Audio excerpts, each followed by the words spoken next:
Hi friends, starting with the third part of the chapter that is optical instruments. पहला part लिया था reflection, दूसरा था refraction, तीसरा पार्ट है ऑप्टिकल इंस्ट्रूमेंट्स। ऑप्टिकल इंस्ट्रूमेंट्स में हमें क्या लेना है, तो यहाँ पे ऑप्टिकल इंस्ट्रूमेंट मतलब क्या, ऑप्टिक्स वर्ड कनेक्टेड है, मतलब लाइट के साथ कनेक्टेड है। एंड लाइट का काम क्या है, देखने के काम आता है। Light is more connected with viewing. So optical means use for viewing. कौन से instruments which are use for viewing, यानी which works on light and which we use for viewing, that are called optical instruments. Optical instruments में एक तो microscope आता है, दूसरा आता है टेलीस्कोप, फिर there is a device called periscope, then there is a device called bioscope. ये सारे के सारे व्यूइंग के लिए काम आते हैं। पीछे स्कोप लिखा मतलब फॉर व्यूइंग, क्या व्यू करना है। If you are viewing micro, micro 10⁻⁻6 metre की साइज के ऑब्जेक्ट्स, माइक्रो मीन्स 10⁻⁻6, और 10⁻⁻6 साइज के ऑब्जेक्ट्स अगर देखने हो तो वी यूज माइक्रोस्कोप। तो to view minute objects we use microscope. Tele means दूर, टेलीफोन दूरभाष, दूरभाष यानी दूर से बात करनी हो तो टेलीफोन यूज करते हैं। टेलीविजन दूरदर्शन, दूर से देखने के लिए। टेलीकम्युनिकेशन दूर संचार, कम्युनिकेशन है संचार, बातचीत करना। तो टेली वर्ड मीन्स दूर, स्कोप मीन्स फॉर व्यूइंग, तो दूर का देखने के लिए यूज करते हैं telescope. Periscope is a device which is seeing to see at an angle. सामने दिखता है, पर अगर ऊपर का देखना हो तो हमें ऊपर के लेवल पे जाना पड़ेगा, नहीं ऊपर नहीं जाना, और यहाँ से खड़े खड़े ऊपर का देखना हो तो कैसे देखेंगे, तो that comes periscope. It is somewhat like Z in shape, यूं होता है। यहाँ पे एक मिरर लगा होता है, यहाँ पे एक रिफ्लेक्टिंग मिरर होता है। हम यहाँ पे ऑब्जेक्ट है, इधर से लाइट आएगी, रिफ्लेक्ट होगी, फिर यहाँ से बाहर आएगी, और हम यहाँ देख रहे हैं। तुम बोलोगे पेड़ देखने के लिए यूज करते हैं इसको। हाँ, जमीन के अंदर और पेड़ देखना हो तो, बेसमेंट में है और पेड़ देखना हो तो पेरिस्कोप इज यूज। सबमरीन में इसका बहुत यूज है। सबमरीन्स में, सबमरीन पानी में होती है, यानी हम तो पानी में है सबमरीन के अंदर, एंड पानी के बाहर देखना हो तो ऐसा पेरिस्कोप लगा होता है। तो ये periscope is for viewing at an angle. फिर बायोस्कोप, बायो मीन्स लिविंग, याद होगा कि everything surrounding us is divided into two parts, biotic and abiotic. Biotic means living and abiotic means non living. तो लिविंग ऑब्जेक्ट्स को देखने के लिए, अब यहाँ पे लिविंग ऑब्जेक्ट्स को देखना मतलब living objects are those which are moving, which can do movement. Non living objects do not do movement. तो मूवमेंट देखने के लिए बायोस्कोप का यूज होता है। ये क्या चीज है, तो पुराने जमाने में मूवीज के आने से पहले, movies means in which you are seeing moving things, उससे पहले it was still movies, still pictures which are going on. Movie देखने जाता तो कैसा होता था उस टाइम पे, एक फोटो आएगा, फिर वो जाएगा, उसके बाद में दूसरी स्लाइड आएगी, फिर दूसरी स्लाइड आएगी जिसमें लिखा होगा कि फोटो में ये बंदे ने ये बोला, ये बंदे ने ये बोला, ये बंदे ने ये बोला, फिर वो स्लाइड चली जाएगी, फिर एक और फोटोग्राफ आएगा, that is a still movie. पर जैसे मूवमेंट शुरू हुआ, bioscope is a device which give that movement. आपने पुराना प्रोजेक्टर देखा होगा। प्रोजेक्टर मींस एक छोटा सा कैमरा होता है, ऊपर एक बड़ी रील लगी होती है, नीचे एक दूसरी रील लगी, एम्प्टी रील होती है। यहाँ से फिल्म आके यहाँ से कैमरा से पास होती है, दूसरे में वाइंड होती है, तो एक में वाइंडिंग हो रहा है, एक में अनवाइंडिंग हो रहा है, एंड फिल्म पास हो रही है कैमरा के आगे से। Projector projects it on the screen and you see moving film. Moving वहां से शो है, वो चीज जो है projector, that is called bioscope. That movie projector is called bioscope. ये प्रिमिटिव मूवी प्रोजेक्टर है। जो पहला प्रिमिटिव मूवी प्रोजेक्टर था, दैट वाज कॉल्ड बायोस्कोप। तो ये बायोस्कोप यानी टू व्यू मूविंग और living objects, moving living objects. Okay, तो ये अलग अलग ऑप्टिकल इंस्ट्रूमेंट है। हमें तो इन दोनों को पढ़ना है। यहाँ पे will be studying these two only. पहले माइक्रोस्कोप फिर टेलीस्कोप के बारे में पढ़ेंगे। ओके, अब माइक्रोस्कोप यानी क्या, तो we just now saw that microscope means a device used to view smaller objects. तो माइक्रोस्कोप में सबसे पहला आता है सिंपल माइक्रोस्कोप। सिंपल माइक्रोस्कोप क्या है, इसको दूसरे वर्ड में बोलते हैं मैग्नीफायर, ऑल्सो कॉल्ड मैग्नीफायर। या फिर हम जो मैग्नीफाइंग लेंस यूज करते हैं ना, बिलोरी कांच, दैट इज सिंपल माइक्रोस्कोप। उसमें क्या होता है, ये लेंस एक सिंगल लेंस होता है। अब इस लेंस के फोकस के पास में ऑब्जेक्ट इज प्लेस्ड, ये ऑब्जेक्ट यहाँ रखा होता है, इसकी इमेज आएगी कैसी, सॉरी यूँ मैग्नीफाइड इमेज बनते हैं, यहाँ पे यूँ इमेज बनेगी इसकी, sorry it will be on the same side. तो इसकी ये between focus point and pole होगा, तो इसका इमेज यूँ बनेगा एंड देखने वाला यहाँ से ऑब्जर्व कर रहा है इसे, तो सही ऑब्जेक्ट बड़ी साइज का दिखेगा। Okay, so object is placed between focus and pole and image is found here on the same side, magnified image is found. हाँ, इसको अगर एग्जैक्ट फोकल पॉइंट पर रख दो तो इमेज एट इंफिनिटी चली जाएगी। इमेज अगर इंफिनिटी पे होगी तो it becomes very easier for eye to view, eye को विटनेस करने के लिए, कोई भी इमेज को देखने के लिए। अगर वो इमेज इंफिनिटी पे तो it is better for I, कोई स्ट्रेन नहीं होगा। पर अगर इमेज नजदीक होगी तो लिटिल बिट स्ट्रेनफुल होगा, बराबर है। ऑब्जेक्ट फोकल से पोल की तरफ जाएगा तो इमेज नजदीक में आएगी, बड़ी रहेगी पर नजदीक में आएगी। Okay, but when image is near, तो कितना नियर तक ला सकते हैं, तो till near point. Near point यानी कि it's a near point means it's such a point जिसका डिस्टेंस डी है। ये डिस्टेंस डी क्या है, इतने डिस्टेंस तक अगर इमेज फॉर्म हो तो eye is able to see the image comfortably. थोड़ा बहुत स्ट्रेन होता है पर इट्स कंफर्टेबल, एंड इसका value is nearly equal to 25 for a 25 centimetre for a normal human eye. Normal human eye के लिए डी की वैल्यू, इसको हम लोग नियर पॉइंट डिस्टेंस बोलते हैं, नियर पॉइंट डिस्टेंस बोलते हैं इसको। ओके, तो अगर नियर पॉइंट डिस्टेंस पे तो आई इज एबल, इमेज अगर नियर पॉइंट डिस्टेंस पे आते हैं तो fine, we are able to see, बराबर है। अब सिंपल माइक्रोस्कोप में मैग्निफिकेशन कितना मिलता है, तो if image at the near point distance, at near point, तो फिर मैग्निफिकेशन आता है m is equal to 1 plus d by f, where f is the focal length of the mirror, or focal length of this lens, sorry. And if image is obtained, if image at infinity, ये खास याद रखना है, अगर image infinity पे तो magnification is d by f। तो ये दो अलग अलग केसेस हैं। अगर इमेज नियर पॉइंट डिस्टेंस पे तो magnification 1 plus d by f, and अगर इमेज इंफिनिटी पे मिले तो magnification is ratio of d near point distance and f। And near point distance क्या लेने का उस केस में, 25 सेंटीमीटर बाय डिफॉल्ट। ओके, यानी फोकल लेंथ जितना ज्यादा, जितना कम उतना मैग्निफिकेशन ज्यादा, जितना फोकल लेंथ ज्यादा उतना मैग्निफिकेशन कम आएगा। तो to get greater magnification we normally reduce the focal length, पर फोकल लेंथ भी रिड्यूस करने का एक लिमिटेशन होता है, क्योंकि जितना फोकल लेंथ कम होगा लेंस उतना मोटा हो जाता है फिर, बराबर है। तो फोकल लेंथ को रिड्यूस करने का भी एक लिमिट है, इसलिए मैग्निफिकेशन भी लिमिटेड होता है सिंपल माइक्रोस्कोप में। यानी सिंपल माइक्रोस्कोप में अप्रॉक्सीमेटली मैग्निफिकेशन 9 जितना आता है, उससे ज्यादा नहीं आता है। इट्स ऑलवेज लेस देन और इक्वल टू 9 से ज्यादा नहीं आता है, अप्रिशिएबली स्मॉल, तो 9 से कम रहता है। तो अगर 9 तक का है मैग्निफिकेशन तो fine, you can use simple microscope, सादा बिलोरी कांच लेकर देख सकते हैं। हम लोग जो डिसेक्शन बॉक्स में मैग्नीफाइंग लेंस रखते हैं वो यही तो है, simple microscope. Okay, in that you can see when you take it away up to certain distance you are able to see the image gets magnified more and more as you move away, बराबर है। पर कुछ एक distance के बाद blood हो जाती है इमेज, यानी उतना मैग्निफिकेशन हो सकता है, उससे ज्यादा मैग्निफिकेशन पॉसिबल नहीं है। ओके, वो यहाँ पे केस हो गया। अब in order to overcome this limitation of magnification in a simple microscope what we do is we use a compound microscope. Compound microscope क्या है, तो it has a concept somewhat like compound interest.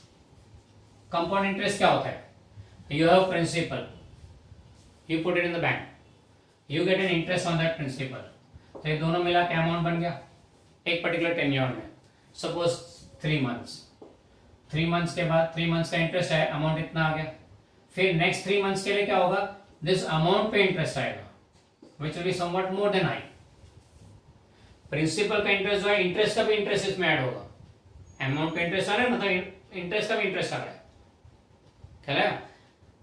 Principal का interest नहीं है, आई नहीं आएगा, पर आई से थोड़ा ज्यादा होगा, क्यों, क्योंकि इस इंटरेस्ट का भी इंटरेस्ट आएगा। इंटरेस्ट का भी interest is called compound interest. Same way microscope में मैग्नीफाइड इमेज को भी मैग्नीफाई करो, मैग्नीफाइड इमेज को फिर से मैग्नीफाई करो, दैट्स कॉल्ड कंपाउंड माइक्रोस्कोप। अब आप बोलोगे सर ये तो वर्चुअल इमेज है, वर्चुअल इमेज तो एक्चुअली होती नहीं, तो उसको कैसे मैग्नीफाई करेंगे। Yes, definitely your reason is correct, you can not magnify virtual image. तो क्या करेंगे, एक रियल इमेज लेंगे मैग्नीफाई करके, एंड फिर उस मैग्नीफाइड इमेज को मैग्नीफाई करेंगे. That is what is done in this compound microscope. चलो देखते हैं उसका वर्किंग कैसा है, यानी क्या उसका कंस्ट्रक्शन है, क्या उसका वर्किंग है. तो कंपाउंड माइक्रोस्कोप में एक लेंस लेते हैं, एक लेंस लिया, उसकी एक्सिस पे, अच्छा अब यहाँ पे ये लेंस का फोकल पॉइंट, ये फोकल पॉइंट यहाँ पे रखा ऑब्जेक्ट, फोकल पॉइंट से दूर ऑब्जेक्ट पर रखा, ये ऑब्जेक्ट है. ऑब्जेक्ट से निकलने वाली रेस के कारण जो इमेज बनेगी वो कुछ मैग्नीफाइड इमेज मिली अपने को, मैग्नीफाइड इमेज आई. अब ये फोकल लेंथ एफ हो गया, इसका मैग्नीफाइड इमेज यहाँ मिली.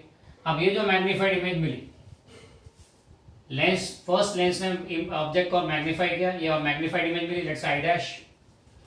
अब एक और लेंस लेते हैं जिसका फोकल लेंथ थोड़ा ज्यादा है इससे, वो यहाँ पे फोकल पॉइंट आ गया इसका, बराबर. ये फोकल पॉइंट फर्स्ट वन का है, F1 और F1 डैश को देते हैं. ये फोकल पॉइंट फर्स्ट लेंस का F1 डैश, ये दूसरे लेंस का F2, एंड इस तरह F2 डैश की जरूरत नहीं है. तो ये इमेज हम कहाँ फॉर्म करते हैं, सेकेंड के फोकल लेंथ के जस्ट अंदर, फोकल पॉइंट के अंदर, यानी between pole and focal point of the second lens, ये इमेज फॉर्म करते हैं. पहले की इमेज जो बनी उसको सेकेंड के पोल एंड फोकल पॉइंट के बीच में ले आते हैं. ओके, तो उससे क्या होगा, now this will become a case of this one between F and P वाला. तो you get a magnified image like this. तो आपको एक मैग्नीफाइड इमेज मिलेगी, कहां पे मिलेगी, नियर द ऑब्जेक्ट फॉर्म, जहां ऑब्जेक्ट है उसके पास में कहीं पे आपको मैग्नीफाइड इमेज मिलेगी. क्लियर. तो ये इमेज हो गया फाइनल इमेज. तो ऑब्जेक्ट का मैग्नीफाइड इमेज को फिर से मैग्नीफाई किया, magnified image of this is the object, its magnified image, and this magnified image is again magnified, and this is the final image you get, final image you get. तो magnification बढ़ गया यहाँ पे, ये compound microscope हो गया. अब यहाँ पे पहला लेंस जो है उसके आगे ऑब्जेक्ट रखा है, इसलिए इस लेंस को बोलते हैं objective lens. This lens is called objective lens. जिसके आगे ऑब्जेक्ट पड़ा है उसको ऑब्जेक्टिव लेंस बोलते हैं. हम लोग यहाँ से देख रहे हैं तो हमारे आंख के पास में कौन सा लेंस है, ये वाला. So this lens is called eyepiece. The lens near our eye is eyepiece and lens near the object is objective lens. हम लोग माइन्यूट ऑब्जेक्ट को देख रहे हैं, इस ऑब्जेक्टिव लेंस छोटा होता है, आईपीस बड़ा होता है. माइन्यूट ऑब्जेक्ट को देख रहे हैं तो उसके लिए कोई बड़ा लेंस की जरूरत नहीं है, स्मॉल लेंस इज सफिशिएंट. इसलिए objective lens is usually smaller and eyepiece is bigger in compound microscope. Okay, अब इसका मैग्निफिकेशन कितना, m is equal to LD/4φ. अब ये 4φ क्या है, ऑब्जेक्टिव लेंस का फोकल लेंथ इज FO, ये फोकल लेंथ का ऑब्जेक्ट हो गया. आई पीस का focal length is FE, eyepiece का फोकल लेंथ इज FE. ये FO और FE आ गया. ऑब्जेक्टिव का फोकल लेंथ, आई पीस का फोकल लेंथ. अब L क्या है, L is the distance between objective के फोकल पॉइंट, ऑब्जेक्टिव का first focal point, second focal point, यहां से आई पीस के फर्स्ट फोकल पॉइंट के बीच का gap, it's called length of the tube. L is the length of the tube and it is a distance between second focal point of objective and first focal point of eyepiece. First focal point of eyepiece, ये उसका definition है. वैसे कुछ ज्यादा समझ में आया नहीं होगा, मैं समझ रहा हूं. चलो देखते हैं फिगर में, तो जल्दी समझ में आएगा. अब देखो, ये ऑब्जेक्टिव लेंस का फोकल लेंथ, ऑब्जेक्टिव लेंस का फोकल लेंथ, फिर आई पीस का फोकल लेंथ, इन दोनों के बीच का जो गैप है, दोनों फोकल पॉइंट के बीच का गैप है, दैट इज लेंथ है, length of the tube L. यानी कि FO, L અને FE, FO plus L plus FE becomes distance between the lens. It is that total is distance between the lens. Okay, how clear? FO plus L plus FE, FO plus L plus FE is a distance between the two lens. Okay, तो ये हो गया. अब ये formula कैसा आया, derivation book में दिया हुआ है, अरे नोट्स में मैंने दिया हुआ है, देख लेना. It's an easy derivation. Just simply object का मैग्निफिकेशन ढूंढा, आई पीस का मैग्निफिकेशन ढूंढा, दोनों को मल्टीप्लाई कर दिया. कॉम्बिनेशन है लेंस का, ये जो दोनों मैग्निफिकेशन मल्टीप्लाई कर दिया, इसका और इसका, दोनों मैग्निफिकेशन का फॉर्मूला लिया, उसको मल्टीप्लाई किया, जस्ट वैसे ही, and we got LD/FO, LD/4φ. That is the magnification formula for compound microscope. अब इस केस में magnification is quite higher as compare to this one. अब ये सिंपल माइक्रोस्कोप, उसके मैग्नीफिकेशन के फॉर्मूला दो आ गए, एक इमेज एट नियर डिस्टेंस, दूसरा इमेज एट इनफाइनाइट। हाँ, यहाँ कैपिटल डी दे गया। कैपिटल डी यानी क्या है? Distance of the final image. Capital D is the distance of the final image. जैसे यहाँ पे भी बोल सकते हैं इसको कैपिटल डी, तो वही सिचुएशन यहाँ पे आई पीस से कैपिटल फाइनल इमेज का distance, that's capital D. And ये कहाँ पे होता है final image? Near the object होता है, इसलिए ऑब्जेक्ट का डिस्टेंस यहाँ से है एंड ये दोनों के बीच का डिस्टेंस दिया तो टोटल मार सकते हो ना, आपको सीधा मिल जाएगा distance. This final image is normally obtained near the object. Object जहाँ पे वहीं पे मिलता है, इसलिए आई पीस से दूसरे लेंस का distance, objective distance and objective से डिस्टेंस ऑफ द ऑब्जेक्ट, ये total will give you. Got it? तो ये हो गया कैपिटल डी। तो L D F O F E सब के बारे में पता लग गया। That's regarding compound microscope. ये जो फॉर्मूला मैंने आपको दिया डायरेक्टली दे दिए, इनके डेरिवेशन बुक में दिए हुए, नोट्स में दिए हुए हैं।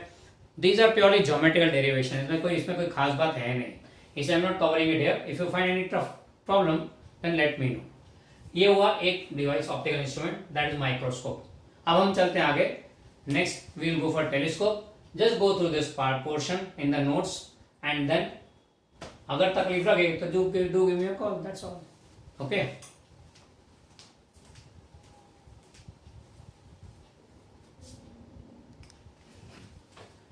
चलो चलते हैं टेलीस्कोप के बारे में। टेलीस्कोप यानी क्या है? A device used to view far distance object. Far distance object को देखने के लिए वी यूज टेलीस्कोप। आप बोलोगे ये कंपाउंड माइक्रोस्कोप क्यों रहने दिया? क्योंकि इसका कंस्ट्रक्शन भी सेम एज दिस वन। एक रे डायग्राम बनेंगे, इसका भी इसी के ऊपर से बनाएंगे and you can understand the comparison between the two. तो आपको याद रखने में इजी रहेगा bye comparison.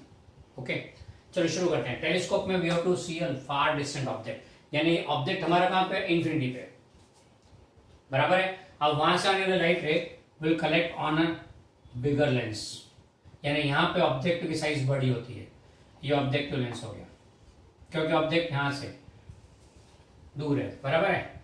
And I piece comparatively छोटा होगा। तो पहला comparison between microscope and telescope is compound microscope में objective is small, eyepiece is bigger, या objective is bigger and eyepiece is smaller. Objective lens बड़ा क्यों रखते हैं? क्योंकि दूर से आने वाली लाइट को कैच करना होता है, दूर से आने वाली लाइट को कैच करना होता है। तो और दूसरा, दूर से आने वाले ऑब्जेक्ट से light becomes dim, its intensity goes on decreasing as the light moves ahead. We know very well कि ट्यूबलाइट से जैसे जैसे दूर जाएंगे उसका उजाला कम होता जाता है, illumination is less, तो ज्यादा इंटेंसिटी नहीं मिलती है। तो दूर फार डिस्टेंट ऑब्जेक्ट से आने वाली लाइट की इंटेंसिटी रिड्यूस होती जाती है। अब इंटेंसिटी कम होगी तो इमेज में तो और भी कम हो जाएगी, बराबर है। इसे क्या करते हैं? In order to get more intensity we gather more light. तो लाइट गैदरिंग पावर बढ़ता है अगर size of object lens is bigger, तो इसलिए इसको बड़े करके क्यों रखते हैं? To increase the light gathering power, that's the only fact. ये दूर से आने वाली लाइट रे यूं आई, इसका इमेज कहां फॉर्म होगा? तो ऑब्जेक्ट एट इंफिनिटी, तो image will be form at the focus. तो यहाँ कहीं पे फोकस पे इमेज फॉर्म होगी, फोकल प्लेन में इमेज फॉर्म होगी यूं। तो ये आ गया इमेज आई डैश, किसके कारण? ऑब्जेक्ट के कारण। कहां पे? फोकल पॉइंट ऑफ ऑब्जेक्ट, यानी ये हो गया focal length F O. Okay, clear? ये फोकल पॉइंट किसका है? ऑब्जेक्ट का, let's say F1 dash, objective का F1 बोल दिया। अब आई पीस, ये this object now becomes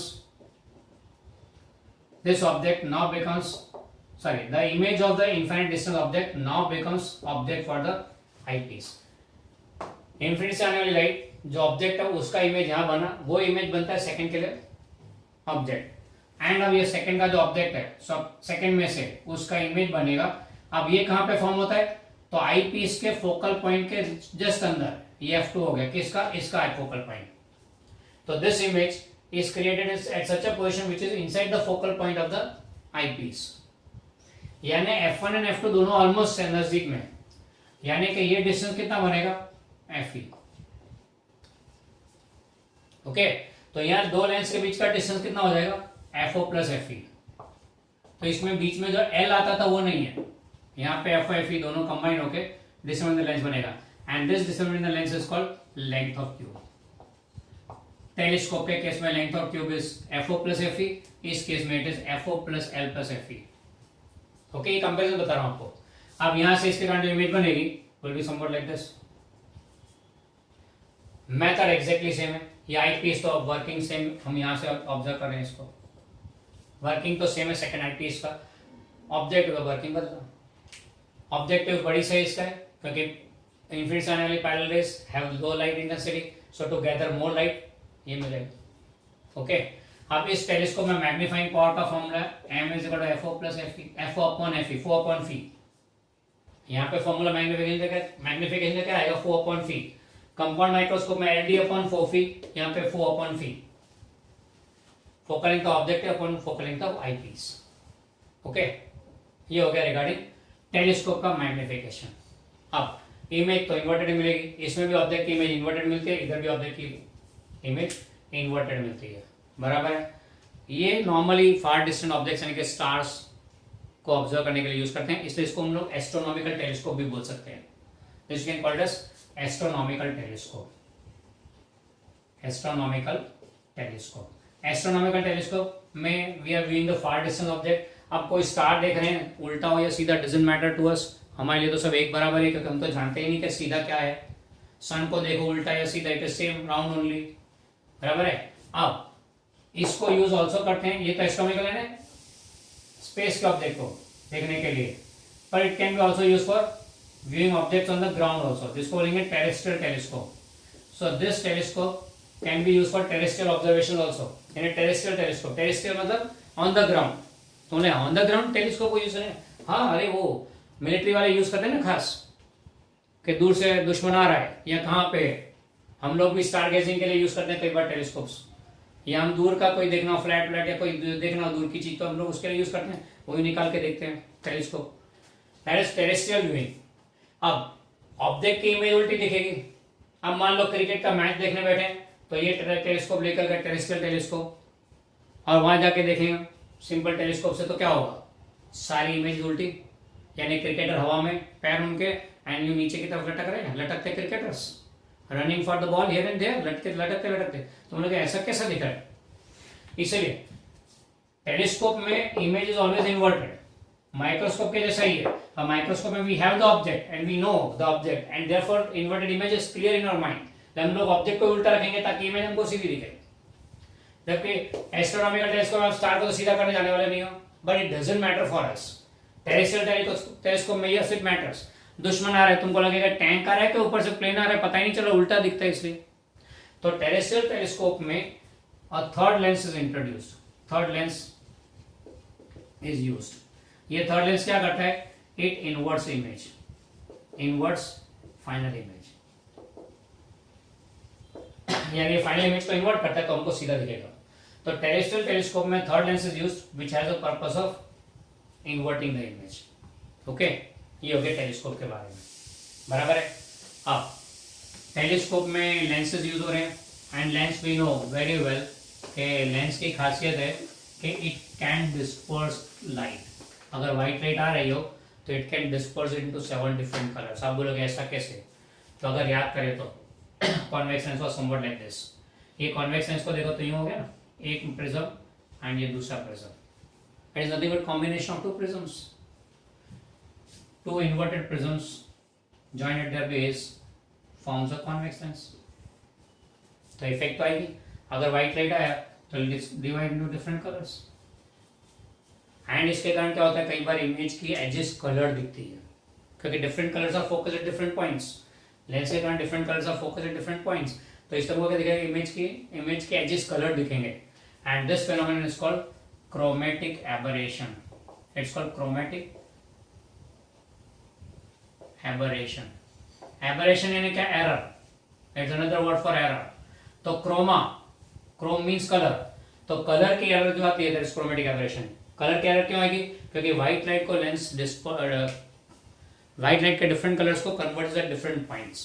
इससे क्या होगा कि व्हाइट लाइट का डिस्पर्शन होगा and different colours different point पे फोकस होंगे, इससे हमको इमेज थोड़ी कलर दिखेगी जो एक्चुअली है नहीं, बराबर है। एक तो ये तकलीफ आती है। दूसरी स्फेरिकल एबरेशन भी आता है, एक और एरर है, कौन सा, spherical aberration. And spherical aberration यानी क्या है, due to the spherical nature of this lens, बीच में मोटा साइड में पतला है, स्फेरिकल नेचर है, इसके कारण क्या होता है कि edges of the object or image, edges of the image are found to be blurred, इसके कारण कलर दिखती है, इसके कारण ब्लर्ड दिखती है। तो कई बार हमें होता है कि हेजी क्यों है एज पे, या कोई सब ऑब्जेक्ट में प्रॉब्लम है, तो एक्चुअली ऑब्जेक्ट में प्रॉब्लम नहीं है, लेंस का ये लिमिटेशन है। तो these are the two errors introduce due to lens. इसलिए ये जो टेलीस्कोप्स है, they are using the lens that is the phenomena of refraction. तो ये रिफ्रैक्टिंग टेलीस्कोप हुए, दीज आर रिफ्रैक्टिंग टेलीस्कोप्स। तो रिफ्रैक्टिंग टेलीस्कोप्स में ये प्रॉब्लम रहती है, रिफ्रैक्टिंग टेलीस्कोप्स में ये दो एरर मिलेगी। इसलिए क्या करते हैं हम, रिफ्रैक्टिंग के बदले we go for reflecting telescopes. अब क्या कॉन्सेप्ट है, रिफ्लेक्टिंग टेलीस्कोप का यूज करना। ये नो डाउट यूज होता ही है, नहीं होता ऐसा नहीं है, पर रिफ्लेक्टिंग टेलीस्कोप से बेटर क्योंकि उसमें ये दो एरर्स नहीं आती है। अब रिफ्लेक्टिंग टेलीस्कोप क्या है, रिफ्लेक्टिंग टेलीस्कोप में रिफ्लेक्टर लिया जाता है, ये क्या होता है actually, it's a parabolic lens, it's a sorry parabolic mirror, mirror in form of parabola. अब पैराबोलिक मिरर का क्या पर्पस है, पैराबोलिक मिरर में फोकसिंग बहुत शार्प होता है, नॉर्मल कॉनकेव मिरर के कंपेरिजन में पैराबोलिक मिरर में focusing is very very sharp. इसलिए क्या होगा, जो भी लाइट दूर से आएगी वो यहाँ फोकस होगी, यहाँ पे फोकस होती है एक जगह पे, जो भी लाइट दूर से आएगी it has a very sharp focusing power, तो फोकस हो जाएगी, तो आपको यहाँ पे उस ऑब्जेक्ट का इमेज मिलेगा। That's a reflecting telescope, reflecting telescope sorry, ये ट्यूब है उसके अंदर ऐसा होता है। अब यहाँ पे फोकस अगर यहाँ इमेज फॉर्म हो रही तो देखने का कैसे, तो पहले रिफ्लेक्टिंग टेलीस्कोप में यहाँ पे किसी बंदे को बिठाया जाता था देखने के लिए। अब वो बंदा बीच में बैठा तो उसके कारण थोड़ी लाइट ऑब्स्ट्रक्ट होती है, तो इमेज शायद प्रॉपर ना भी आए, इसके लिए नया एक मेथड निकाला, क्या किया, यहाँ पे एक और कॉन्वेक्स लेंस रख दिया, जिसके कारण ये सारी चीजें रिफ्लेक्ट और इधर गैप कर दिया जहां से ऑब्जर्व करता है, रिफ्लेक्टर मिरर में बीच में छोटा सा गैप कर दिया जहां से ऑब्जर्व करेगा इस कॉन्वेक्स लेंस में इमेज को, यानी फोकसिंग होगा, image is form here at this point where convex mirror kept, and ये कॉन्वेक्स मिरर की में जो इमेज फॉर्म होगी वो यहाँ से बंदा देखेगा।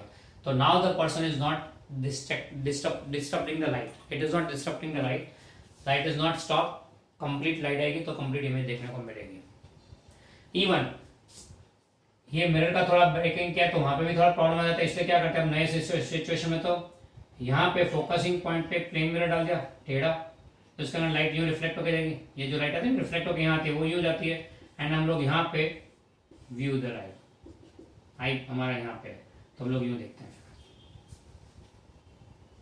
This type reflecting telescopes are called Cassegrain, इसको इनको कैसेग्रेन टेलीस्कोप भी बोलते हैं, Cassegrain telescopes, and these have more focusing power, more intense image, and ये दो errors इसमें नहीं आएंगे। तो now what widely used for stargazing is Cassegrain telescopes. These are nothing but refracting type of telescopes. Okay, तो ये हो गया regarding telescope, and that completes the optical instruments. Details दी हुई है notes में, just go through it. If you find any difficulty, just let me know.